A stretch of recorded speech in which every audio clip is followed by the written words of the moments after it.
I think it's afternoon, a very good afternoon Sure. to everyone. And before I start, I would like to thank Our Lake Foundation for having us here. And also, before we start, let me also say that let's make this a conversation rather than a performance, right? Because food as memory is something very close to our heart. If I have to begin, and Dr. Rene has already introduced our panelists, so I wouldn't waste the time doing that. It would be just a repetition. Um, when we say food as memory, what is it that brings to our mind first? What is that, dish, that flavor, or that ingredient that comes to our mind? Maybe I can just ask the audience once. Like, anybody, what does it come to your mind when I say food as memory? Sorry? Mother's cooking. Uh, Rene? Grandmom's cooking? Donna? Okay. She says that it was about sitting next to her grandmom and rolling those pithas, right? Now let me come back to the panelist. I think maybe I'll start with Prerna, just to say, what does it come to your mind? I think for me, of course, my mother's food that she cooked, like every time that she fed us, and it's very seasonal for me. Is the quality of the food that I always remember. The texture, the color, the smell, the nuances, the nostalgia, the legacy, the delicacies, that we had. It's Any special dish? I think so. I grew up eating very simple food. I remember eating barley in summers and pearl millet in winters, Right. and the preparations around are called ghat and rab. These two techniques are very ancient techniques when we didn't know how to make rotis. So it's kind of a porridge that you make and cook with buttermilk and let it fermentate for overnight and have it in the morning Right. with buttermilk. And I also remember the combination that we used to have is with the dry masala, the pounded dry masala with water, and that's it. Right. Because at my part, we didn't grow onion and tomato. The soil did not ever demand to grow. So always the gravy was without tomato, without onion, and just pounded dry masala. Right. We'll come back to Prerna again. Prerna's work majorly focuses around food and ecology. For her, her work has basically around how we resonate with nature. And we'll come back to that as we proceed with the conversation. Madhusri and Anindo. I think, like everyone said, yeah, grandma's cooking, like my Dida, Thakuma, her cooking was. I have so many memories of that, and especially during winter, whenever there's a pithe puli season, I remember her so fondly. And sometimes I had always have this memory of waking up to the smell of, good or something frying or pithe frying, because she would make it early morning and she would always wake us up with that. So whenever winter comes and that good comes home, I'm always taken back to that time. So, Right. yeah. Anindo? So, when we eat, perhaps that's only one of the activities which actually engages all our senses. If you see, we are touching it, we are smelling it, we are tasting it, we are hearing the crackling sound, and we are seeing it. So, inevitably, when it's food, there are so many memories which are involved with all of us, right? For me, everyone has spoken about the moms and the grandmoms, which will take to further. I think we have about something called a gender biasness which happens in the kitchen. But coming back to it is that as much as it's mom and the grandmom, each of my aunt and the relatives, each one, I still remember them. I still remember the houses through the food that I have eaten over there. And same dish can be cooked in different way. In each houses is being cooked differently. So one of the fondest memories would be definitely Ma cooking, Ma inviting me to the kitchen. I must say over here that I was during the time when I was growing up, boys in kitchen was being considered more of a no-no and a taboo. Ma used to call me, and for me, the safest way to evade my studies would be to go and help Ma. So I always used to look forward to be standing beside her, helping her. Might be even she's making a noodles or a Maggie. I would try to do the egg fry and stuff. From there, my interaction, my first introduction to kitchen and cooking started also. Right. Food as memory, as we understand, is just not culture and tradition, but how we remember food and how food remembers us too, I guess. And since I'm also supposed to shed a little bit of perspective from, say, an Assamese point of view, I work for a magazine which is around international affairs. While I'm trying to make sense of the conflict in the world, I come back to my room. And after doing all of that, I think, where is my Johar rice? Then I wonder, while I'm in Delhi and at some point satisfied with what I'm doing, but will I be not ever able to be, will I not ever have the opportunity to say make laddus on a sutal? Sutal means a veranda, Will I not be able to go and pluck a lemon from a tree? I miss that, and I've been thinking about it. And what a coincidence that Rani comes up and, she, tells me that why don't we speak about food as memory? And that set me thinking, what is it that I miss? We can purchase everything, we have the consumption power, the market is here. But what in essence is missing? Why do we harp back to our memories? What is it?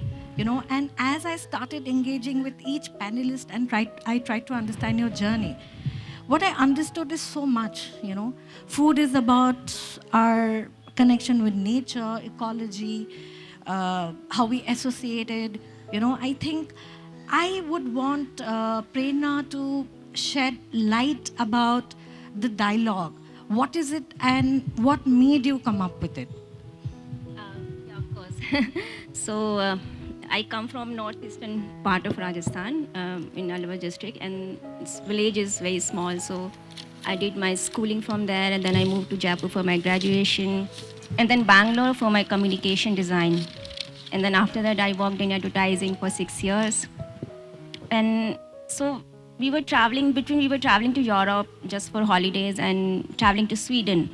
And so what I realized that, there's just so much appreciation of their food, their local ingredients. So that they have a culture of going and picking berries in the summer. All the families are going and they're appreciating so much. Almost every cafe and restaurant, they're celebrating their local ingredients. There's a storytelling behind it. There is they want to talk about it. They talk about their pride. And it really took me back to my memories. I grew up with that. I grew up eating berries. I grew up eating the forest food. I grew up eating the seasonal, the quality, and everything that we had. But we never, ever appreciated. Never, ever. For us, it's a food of the poor. And selling everything is like 10 rupees per kg or 20 rupees per kg. And then I realized it's such a big gap that we have. We never realized our connection with nature, a connection that this was a survival for us 1,000 years ago. Prerna, if I may just steer the conversation, you were telling me about the distinction that we have today in terms of the exotic versus the ordinary. Yeah, I'll come to that. Yeah. Yeah. So I think, that was a dialogue that was missing, that, how do we go back and connect with the nature? I think that's solving the many problems that we talk about today. There is a uniformity is being created today. What we have in the market for vegetable in the summer, for fruits in winters, and all the imported blueberries. We talk about blueberries. We never talk about Himalayan berries. Yeah. Right? Yeah. We talk And about avocado. Huh? And Avocado. avocado. Avocado is such a, it's now they're getting cheaper because it's such a demand in India. Right. It also kind of sheds light on the market dynamics and, how today's, of course, I'm an academician. I may just throw words here and there, but you need to kind of just excuse me. It's about how the world works, the capitalist market, and how we promote things. But I'm sure, but today still we have a lot of awareness. I think today's generation and a lot of us, because I think because of the democratization of space, in the digital world, I think we still know about it, right? What do you think? Or am I just... how many of us know that we have one of the berry that maybe more nutrition than avocado? It's so much popularized, so much marketing, so much designing the around the Even storytelling around it. California walnuts. Yeah. The amount of marketing they do on social media, Imagine- it's insane. We have walnuts growing in Yeah. our region. We have walnuts But, in Kashmir. Where is the Kashmir walnuts being spoken about? Yeah, even the berries. We always think that always the West has got the berries. We never do. Yeah. Every part has something to say. Yes. Every part has their own exotic vegetables, I would say. Right. But we never, I think it should come from within us first. You know, this just reminds me of a very funny incident last night. We went for dinner to Nisaba. And Chef Manish was telling us that there's this, on his menu, there's a fish which he's cooked with shakhalu, which is called Mishrikand in Bihar. Mishrikand. Yeah? So most people don't even know what that is, and they're all very curious about what it is. So Chef, so he came up saying is that you guys are from Bengal, so this is a must-have in your Saraswati Pujo. You must be knowing this, which goes as an offering. Yeah, but but people here, rest of yeah. Delhi doesn't know it, and they come, and I first tell them Mishikant, and then they want to listen the American So name. yeah, so you say that it's a yikama, and then they recognize it as a very exotic ingredient. Which raises the question is that perhaps we have grown up not feeling not too much proud about our local producers, yeah. which is getting produced at our backyards. And we have always looked up to the Western influence to feel inspired about. Right. Madhushree and Anindu, why don't you talk a bit about your journey, like some reflections? So when Pictionama started, I am also like Mahua said that, how our generation we really did not value our roots as much. It's only when we traveled outside, like when I went to UK for my studies, that I started missing home food. I started missing the core in me. Otherwise, I never even gave it any importance or any value to that I was a Bengali or my food is it's something special. Also, when we started writing when we opened Pictionama, it was mostly his travel pictures and it was to document his, travel photographs and stories. And he'll tell you more about all of that. But then he said that, why don't you write about food? So I said, okay, but who's going to see anything about a luchi torkari that I'm making? Who's going to read about it? I mean, what's the big deal about a luchi torkari? I'm having it on, every Sunday, every alternate Sunday, I'm making luchi torkari or, a mache chol bhat. I mean, what's the big deal about it?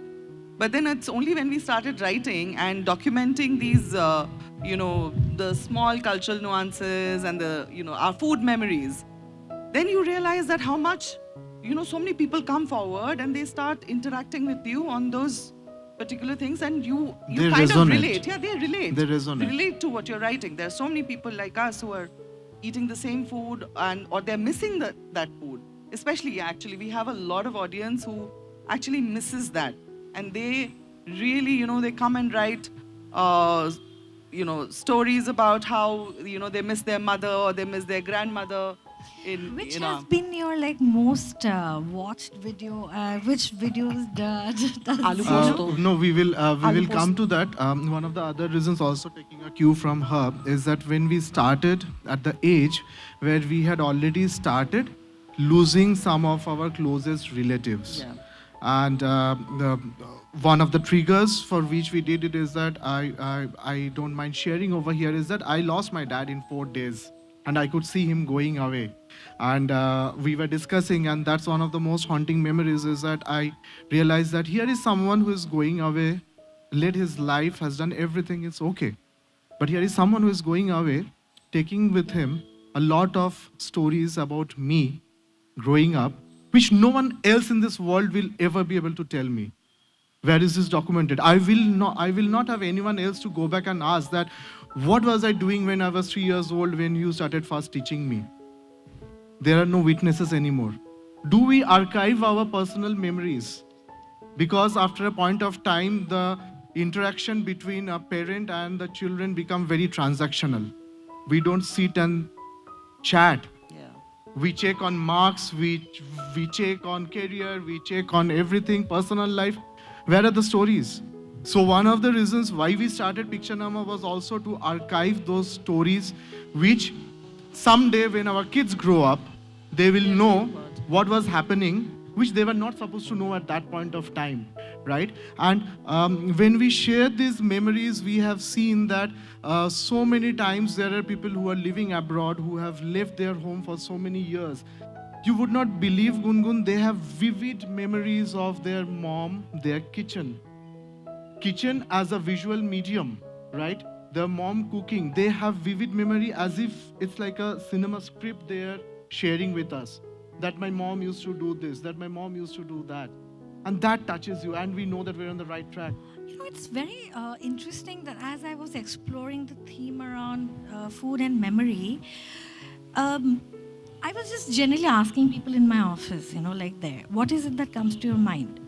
Each and everybody did go back to their childhood. They were talking about their joint family systems, the way they shared their food. There was this woman from Rajasthan. She was saying that हमारा joint family था, the food used to come from the khet and we would all share one thali and share the food. It's very interesting. It's just not the item in itself, but it's the memories, the cultural values that we attach to the family, to the tradition, and maybe the idea of share and care. Like, that's what I've been able to kind of arrive at.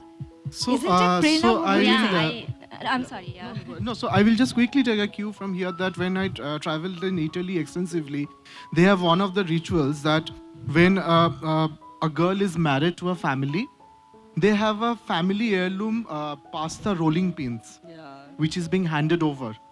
Each house has got 100 years old rolling pins they hand over, right?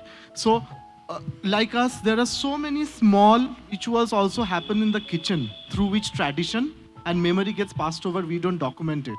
One of the most read pieces and one of the pieces which is very close to our both of us is that my mom used to make a very exotic dish of doi ilish, which is ilish in curd, right?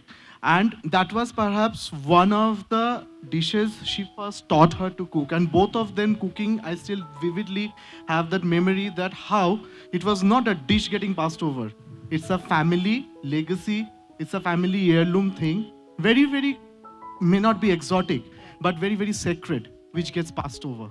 I want to come back to Prerna. Prerna, at some point you did mention that your work, the dialogue, does focus on the entire idea of forgotten food.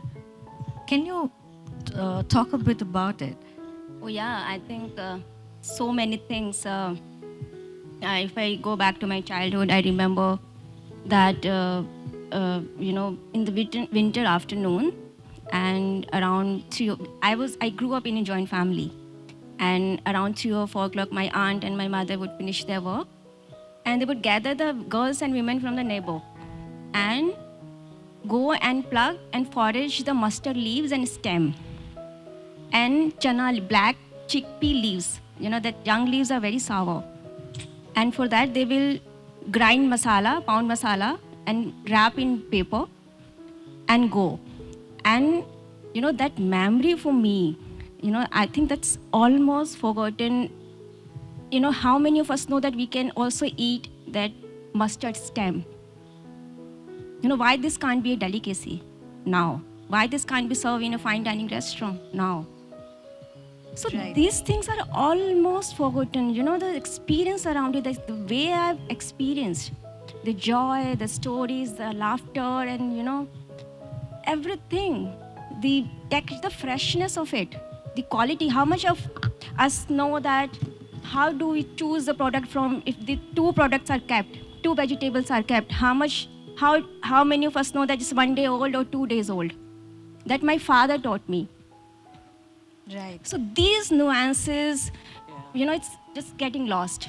Right. If I have to throw light, say from say Assam, I would say Assamese food, is very simple and fresh. And when we talk of, say, food from Assam, it is actually more of an experience with nature. It's about going and plucking the food. It is about going fetching the food. It is about going and tilling the soil when it comes to food, right?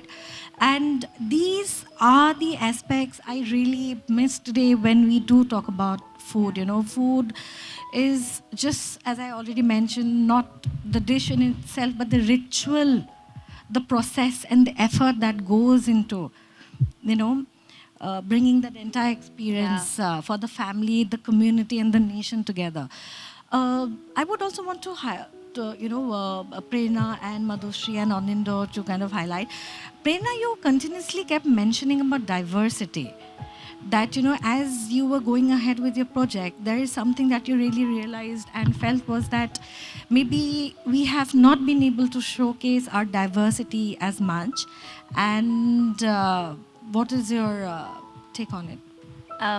So I would talk about, so recently we were doing our research in Sundarban, North 24 Paraganas and Dhamakkali, we were with farmers and all. You know, I visited their house and the backyard. The amount of diversity I saw, I was quite amazed. 50 kind of bananas they are growing. And every banana has their medicinal value. Chhattisgarh, one point of time, till 1940, we have 140,000 kind of rice varieties. Now, few of them are left now. Every day we are losing something. You know, when we lose something, we're losing culture, we're losing history, we're losing that person also. Because only that person know how did we grow that rice. What is the biodiversity around it? How do we protect that rice from chemical and fertilizer? You know?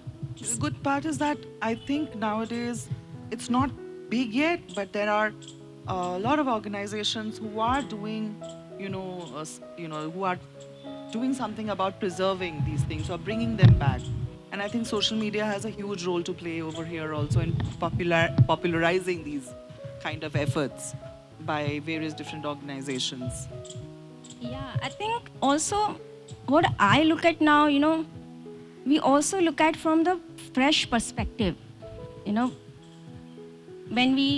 how do we talk about Indian food now? You know, one thali, there 4 things are kept: butter chicken, makhni dal, there's a naan and tandoori and all of that. This is, we defining the North Indian food. I mean, North Indian, you can't. You I mean, can't can you just, really say it's exactly, North Indian just food North or, India is you know, such South big. Indian How food. can you, Yeah. just make a bracket and then talk about that's North Indian food? We talk, we have a restaurant, North Indian restaurant, South Indian restaurant, food from Northeast. Yeah. So this kind of, uniformity in the vocabulary that we use. I mean, just in Bengali food, Yeah. there are so many, every district has its own sort of way of eating. Yeah, and just between both of us, I am a Bangal and he's a Ghoti, he's, from West Bengal. My family was from Yeah. Bangladesh. So the way we ate our food was also so different. Yeah. Every person has something to say in India. Every person, whether it's farmer, so we should not also bracket it in, oh, it's a farmer. They only have a knowledge. This is like, this person, this only because it's not like that. In India, I think that's the beautiful about India is every person, every kid, every household, every woman, every shopkeeper has their own way of protecting, preserving, and taking that knowledge to one generation to another. Right. Also, let's come and touch upon another theme. So, as we talk of food and memory, most of the time, these are like these female characters that we associate with the kitchen, with the preparation of the meals, right? And for me, sometimes, I try to resist romanticizing that because it is the unhidden labor that woman sometimes puts in. Many at times not getting recognized, and I know it's amazing, and we try to talk of the ethic of care, but especially Anindo, I would want to ask you, what is it that has changed and what is it that it still remains? I want Madhushri and Anindo to talk about it. We have lots to talk about it actually. Right. So it was all pre-planned to put me in a spot, right? No, but you should share As some I light. shared earlier, that I was grown up, I was brought up by parents who never thought about that kitchen should be only my mom's responsibility. And I'm talking about a time when 80s Bengal, coming from a middle class family, we could never afford a full time help. So everything had to be done by mom, right? And at times things were so laborious that she needed hand to help her. So I was always there, right? So which helped my conditioning. And now when I see responsibilities get shared, responsibilities are getting shared as partners. They are coming together to build a family. Gender biasness in terms of work division in household is slowly Going getting away, yeah. dissolved, right? So it's not that if it's the kids, it will be only the mom who will be taking care of it, right? So I would love to share our experience. She would say that, but I would also like to say that we are no exception in terms of what we do at our home. I'm sure there are many couples where both the parents are working. They will have to share the load. It is impossible for one person to do it. Having said that, I know of many of my friends where the man actually does nothing, even today. Yeah, but I think the younger generation, the young millennials, I think things are changing. Hopefully, for the better. Kitchen slowly is becoming, kitchen and cooking is slowly becoming a life skill. It's not a gender specific skill, because sorry. Also, yeah. No, it's still happening, But because you the know kids what? are going out to study, and the first thing they face They the learn- heat yeah. is that. So we keep on telling our son every day that it's a matter of time when you'll be traveling out. Who will do this for you? You will not get anyone around you. So you have to pick it Yeah. up. So when he was little, he used to come and help me. Now he's a teenager. He doesn't want to enter the kitchen unless he's hungry, and then he'll go and fetch something for himself. So that's a good part. That when he's hungry, I never tell him that okay, I'll go and do something. I said, please, the kitchen is there. Go find something for yourself. I cannot do it. So I think the responsibility lies on us on how we bring up our children, And also what they it's- see at home. So like. Yeah, you were saying yeah. about you Yeah, prepare so, the first. So yeah, in 20 years of my marriage, I've never made tea. He's the one who makes the tea for me. I cannot make tea. He does it. Yeah, but and also like in the morning, the kids' breakfast, he's the one who does it. Packing the tiffin, he's the one who does it. I don't. I have other works which I do. So the kids are seeing that as they're growing up, and hopefully, they're going to learn from it, right? I think when your children, when they'll grow up, and for them, bedtime tea as a memory would Yeah. Yeah. get back Yeah, yeah. to Anindo's preparing Yeah. the meals, like how we have been talking about our mothers and grandmothers, and then in their case, it would be you, kind Yeah. of, And this is a big improvement from a generation where we know fathers and uncles from our generation, My where father. they didn't even know what was kept where in the kitchen. My father doesn't lift his finger even today. But he'll say, I'll come and help, but he won't be able to help. It's that generation. One question that I would also like to ask the audience and eventually all of you, when we romanticize food, there's an element of nostalgia. Was it like really as perfect as we tend to romanticize and go back to our memory? Perhaps not. Perhaps not. Simple things like, the kind of efforts that mothers, and I mean, that time we romanticize about, Shile Bata stuff, right? But grind time and it effort. yourself and see. The time It and is effort. so difficult. It is so difficult. I do it for my videos. It is so difficult just to grind on the chilnora. But we romanticize such things, right? Because perhaps we have never respected the time and effort Yeah, which has no. gone to bring that food on table. Prerna, you want to say something? Yeah, I think what I learned from my mother, the hard work and the love that everything that she used to make. I'm not appreciating myself, but at A Dialogue, that's the thing that I want to follow. And we've been doing that. Everything is made from the scratch.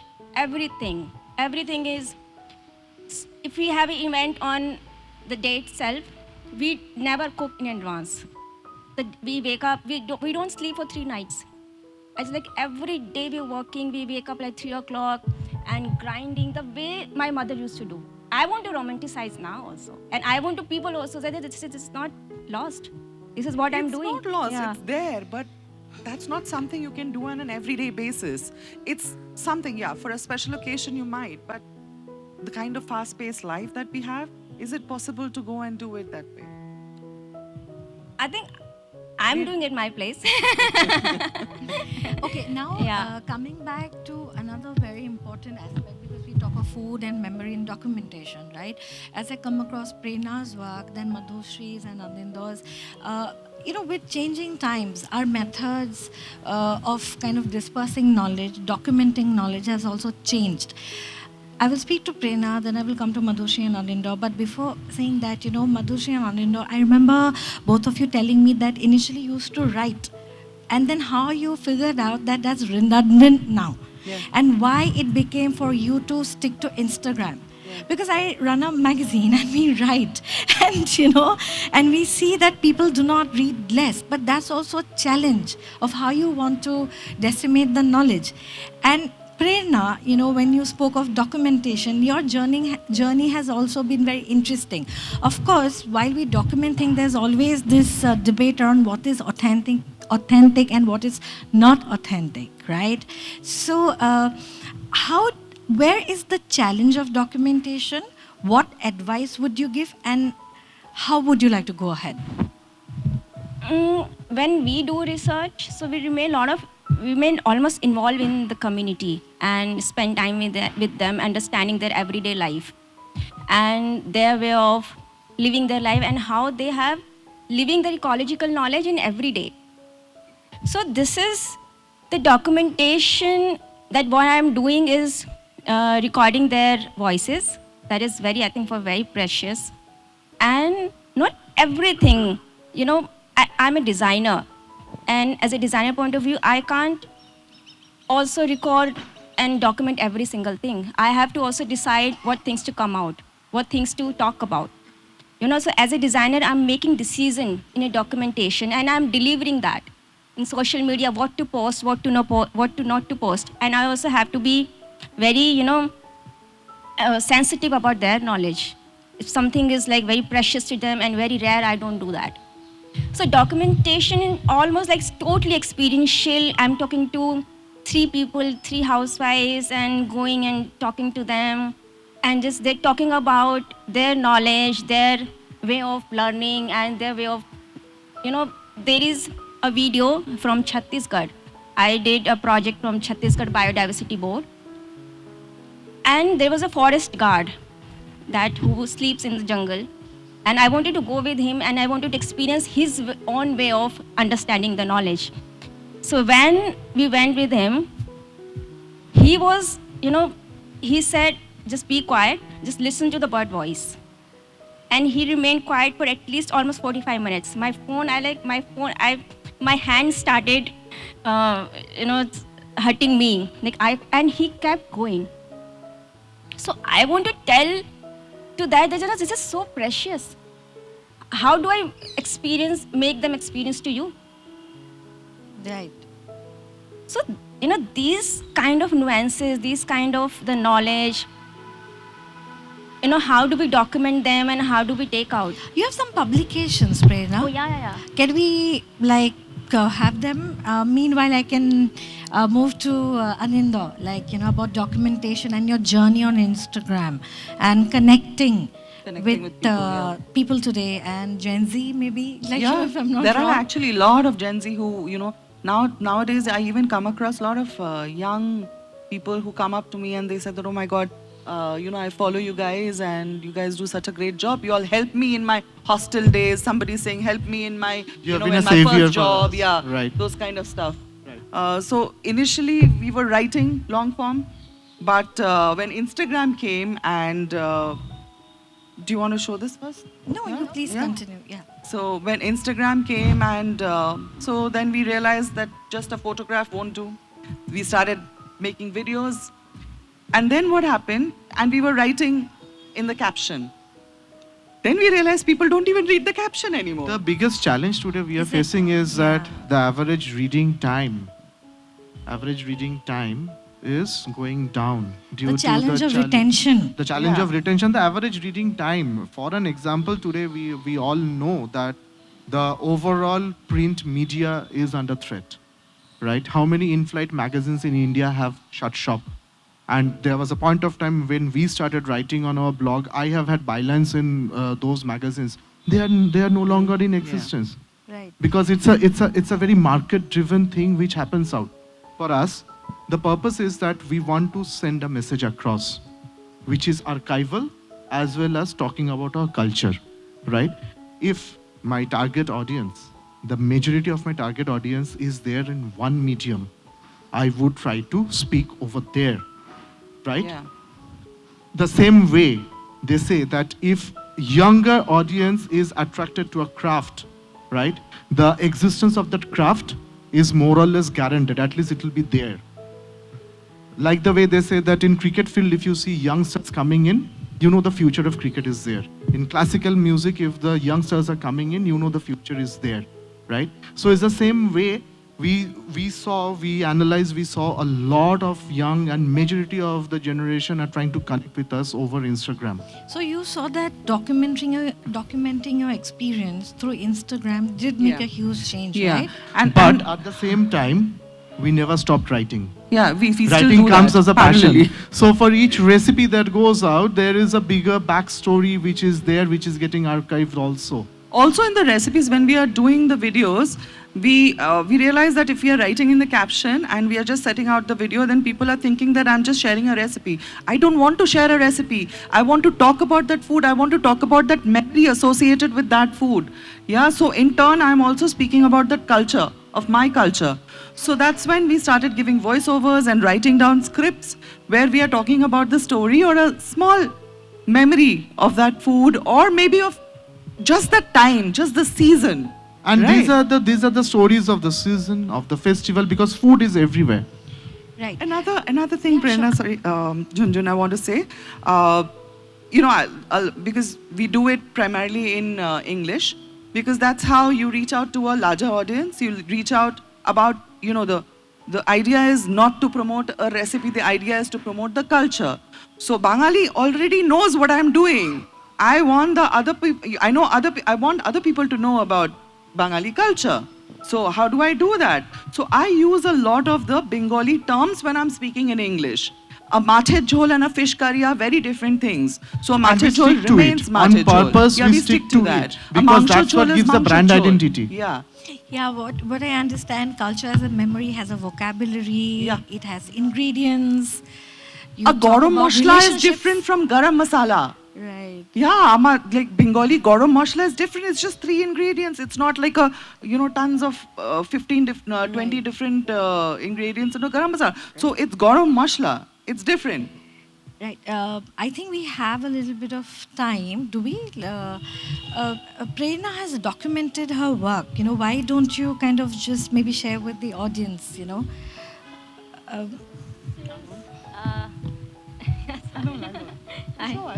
Yeah, so thank you. So this is when I started doing research, and these books that I started reading about.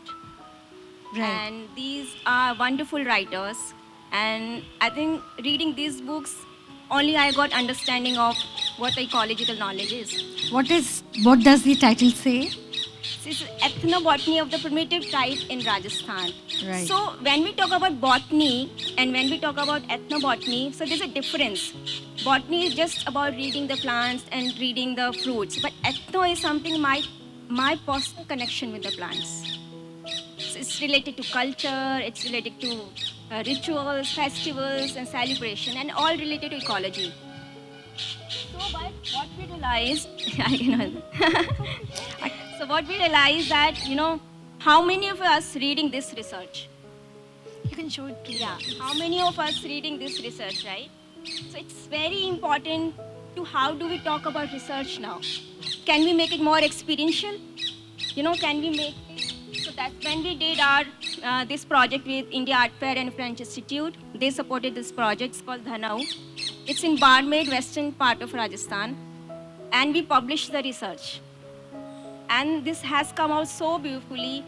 where we talk about the soil, where we talk about the research paper also. I'm loving it. And you know, these research papers I was showing to the people over there in Barmer, in Dhanau, and I was telling her, can you please recognize something?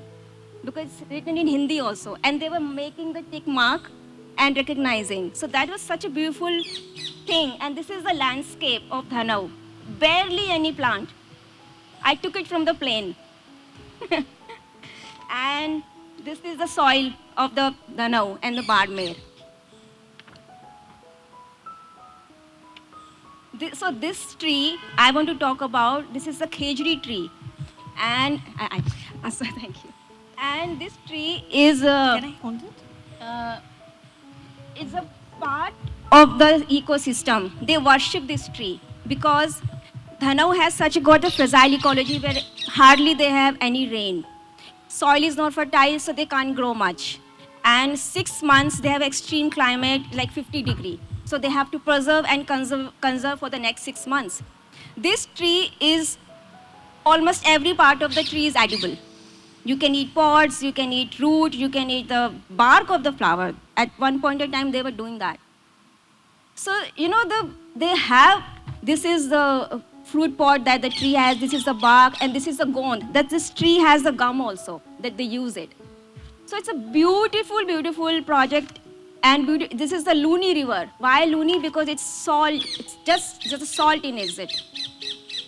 Very interesting, you know, how she integrated her. And this is the one of the tree in Badmer, in Dhanau, and this is a shelter for all the birds over there. This is a research paper I talk about. It's fine, it's fine. So it's very when we talk about the food culture, the memory. Yeah, this is so these are the plants that growing over. This is the jeera. Why jeera is growing there? Because of the climate suits that. And you see the landscape, you see the mustard, the native variety of mustard. When rocket leaves, arugula, they have the native varieties of arugula over there. So basically, what I understand through Prerna's, after talking to Anindo and Madhushri, and it's just that we have the equivalent of everything that's hyped in the market within our system, within the part of our cultural tradition and ecological diversity, I would say. And last bit, Prerna, I would like the audience to know about the experiential dinners that you host and what is it about? So when I was doing this, so I started with research. And when I was doing the research, I was really enjoying it because, you get to talk to the community, you get to talk to the people, and it was very experiential for me. But after 2 years, I realized that it's not going anywhere. It's remained in the book. How do I come to you and tell about it? Either read a book or something like that. Then I realized, I have to translate this knowledge and translate in form of culinary experiences. As a designer, as a design background, this is my duty also. How do we look at Indian food now? We talk about Indian textile, we talk about Indian fashion now. West is talking about Indian fashion today from a different perspective and perception. We do talk about Indian food, but do we talk about Indian food? The perception and perspective do we look at? How do we curate the space? How do we curate the music? How the entire experience that look at? How do we talk about that? The photography, the visual imagery around it. Right. So we need a different language now. We do need to imagine food from a new lens. That's very important. Right. Any final thoughts? It's also getting like hot here. So if anybody wants to say something, and any final thoughts, Madhushri and Anindo? No? Right. Are you sure? I mean, It's like the time has come, and it was always there to be proud of what we have Yeah. eaten while growing up. Our roots, basically. Our roots. A time has come, one of my pet peeve has always been that for the last 10 years we have been telling to break certain myths which are there, to break certain stereotypes that Bengalis don't eat vegetables is something which I keep on shouting and yelling. Today also we were having a discussion outside of the stage, and we said that we eat more vegetables than the fish. This Fish is just one stereotypes fish. are one Yeah. of the worst things that can happen in today's day and age, right? We localize, we generalize cuisine and food across India. Lack of knowledge. So regional cuisine more spoken about in different format, different form, be it a podcast, be it a video, be it writing, right? Be it even will- chefs, taking it up. And Yeah. I think a lot of chefs are doing a lot of great work. One of the with great regional food. migrations which is Yeah. happening is that now chefs have started looking inwards. Yeah. Right. So microgreens.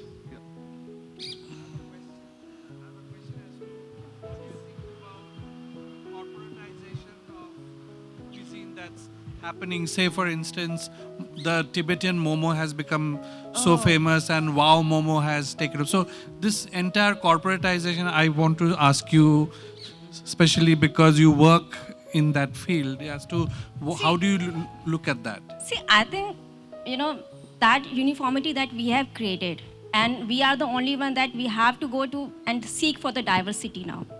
We have to start appreciating the different region and local region that we have.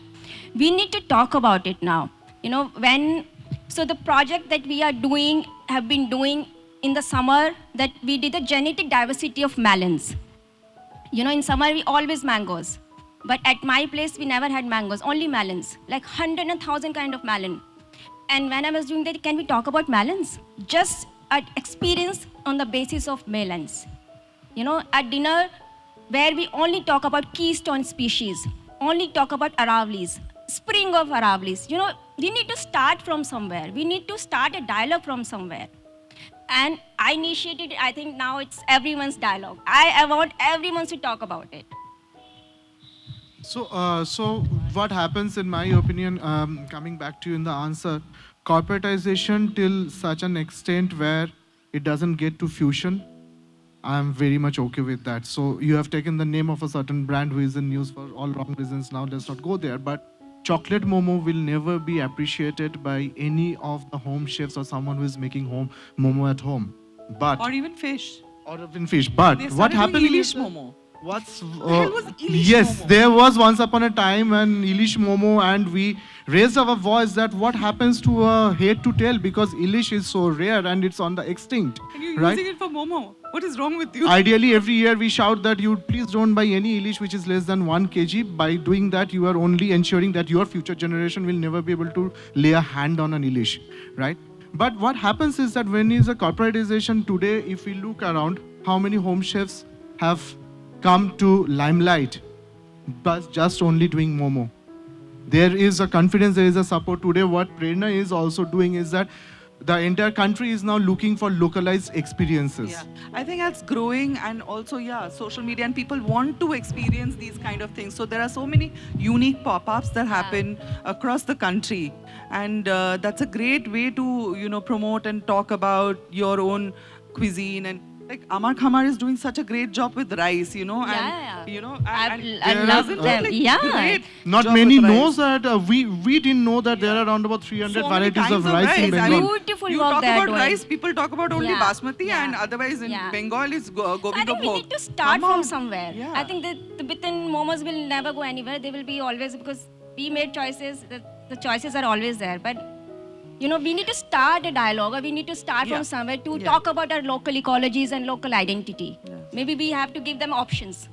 So much to it, and I think this platform by Our Lake Foundation, when we talk of, say, culture, tradition, and food, it's just not about like what brings to our mind in terms of nostalgia, but I think it's a discussion around the choice, the aspect of choice. We are made to believe we have the choice, but with corporatization, as you said, maybe we don't have the choice. It's about finding ourselves. It is about connecting with community. It is about caring, and it is so much. Most importantly, I'm grateful to this platform, and for having this space here, is because we are so busy in our lives, and we think we human beings have become like products, I mean, as if we are some people we are people only meant to kind of give output in terms of our job and salaries, and what about the rest? And I think through these conversations, I think I could connect with myself and feel human about myself, talking about emotions, food, choices, what I love to eat. And it is okay and absolutely, important to have conversations around this. This is what I've realized through this conversation. Yeah, any more questions? I think we should, okay.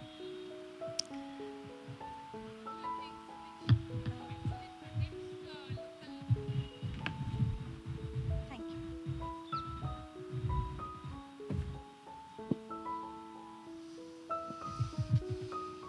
So, geographical indication is something which I haven't seen very prominently being adopted by the food sector.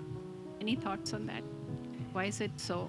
We do have some varieties of basmati and but the local cuisine, if you really want to protect the identity and really have the more documentation on it, I think geographical indicator, getting the tag done and making sure that you really preserve and actually commercialize it. And when I say commercializing, meaning to say that you bring it to the other parts of the country. Is there any thoughts on that?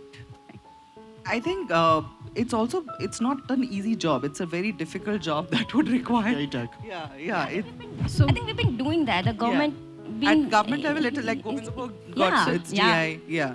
So, but then again, having said that, food also travels, and like what I've heard is that the Govindpur has changed now Yeah. from Yeah. what it was before. Yeah. The seed itself has changed because Yeah. of soil and water Yeah, and because nothing everything. is organic today. Yeah, nothing is organic today. But it's very, very important. If I may add to it, it's very, very important because there are places where every 50 kilometer the nature of the soil changes. Yeah. absolutely. The moment the soil changes, everything else which is produced over there changes. Like in Italy, every 50 kilometers they would have a different breed of wine, which is GI tagged, and no one can use that name also even in someone else's thing. It has to be produced over there. But it's very, very important that we do that. As they said that I'm trying to drive that in Northeast, especially I've taken Bodoland as one of this thing because they have very rich biodiversity Yes. as well as Yes. culinary special type of foods, variety of lemon, variety of Yes. this thing. Hmm. But Chilies. chilies is, and fortunately, Assam has actually got the highest number of GI tagging with a constant Effort. emphasis on it. But I don't see that in Bengal. I don't see that in Rajasthan, and I really wonder why. I think that's perhaps a conversation we need to engage Yeah, later we on. need to Yeah. really, because that's something, if you want to preserve culture, if you want to Yeah. really preserve the culinary practices, documentation is important, and one of the documentation could be the GI tag. Yeah, definitely. Now, I think we have to wrap up because we have the other panels. And thank you, Alek Foundation. Thank you, Dr. Rene, for having all of us here. Thank you, Thank you. Anita. And all the, unique voices that I kind of got an opportunity to experience. While we are trying to preserve what is authentic, what is not authentic, let's also remember culture is not a spectacle, but at the same time, it's a continuation, it's a continuum. We also have to be changes, resilient yeah. and not kind of be rigid about it, be more accepting and value what we have today. Yes, have a good day, everybody. Thank you, you. panelists. Thank you. Thank you so Thank you. much. Yeah, just requesting Mr. Papatithya Biswas to come on stage to give away just a token of appreciation to the panelists. Thank you.